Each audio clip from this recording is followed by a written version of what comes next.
এই ট্রেনটা আছে ভিআর। এই ট্রেনটা ঘন্টায় প্রায় 150 কিলোমিটার চলে যেতে পারে। আমরা যেই এই ট্রেনটাতে আসছি, এই ট্রেনটাতে এই 110 কিলো 1 ঘন্টা 10 মিনিটে চলে আসছি। হ্যামিলিনাতে এরকম সুন্দর রেইনবো এই প্রথম দেখলাম। আমার জীবনে আসলে আমি এরকম সামনাসামনি খুব কমই দেখছি। আরও একবার দেখছিলাম হয়তো। একদম চোখের সামনে রংধনুর 7 রং দেখা যাচ্ছে। হ্যামিলিনা শহরটা একটা ট্যুরিস্ট প্লেস। এখানে দূর দূরান্ত থেকে মানুষ আসে নাকি মাছ ধরতে।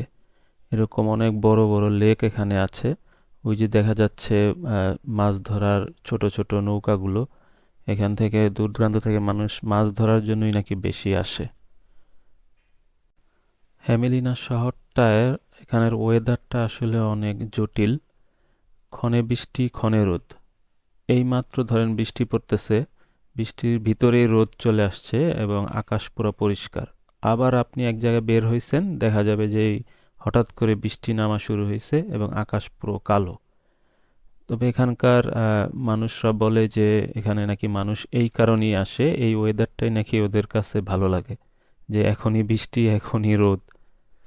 তবে আমাদের কাছে একটু ভালো লাগে নাই, কারণ বেরই হইতে পারি নাই। যেখানেই যাই হঠাৎ বৃষ্টি নামে এবং আবার সাথে সাথে আবার রোদ। আবার রোদের ভিতরে বের হয়েছি, সাথে সাথে আবার বৃষ্টি শুরু হয়ে গেছে। এখন আমি বর্তমানে আছি হ্যামিলিনার হ্যাম ক্যাসেলের সামনে।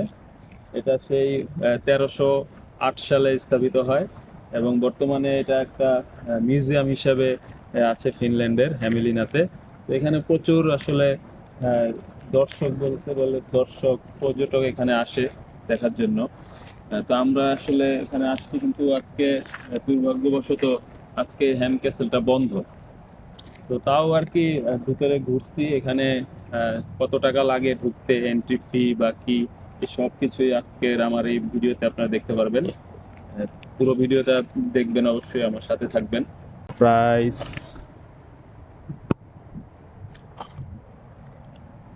অ্যাডাল্টদের জন্য 14 ইউরো,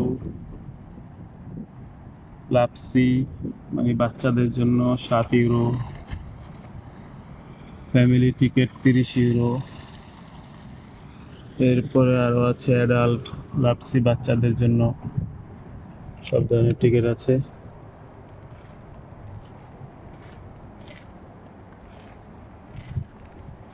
হ্যামেলিনা হ্যাম ক্যাসেল।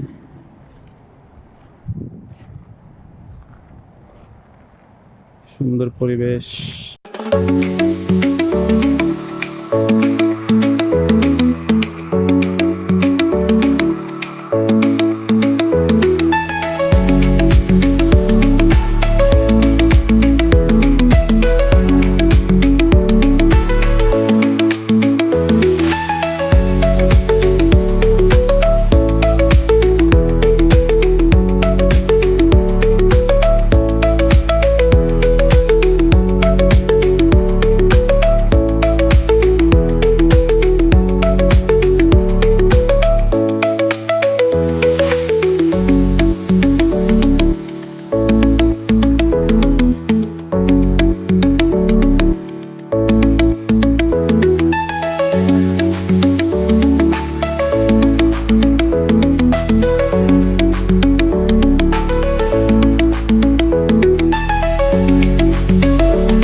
অসম্ভব সুন্দর একটি জায়গা।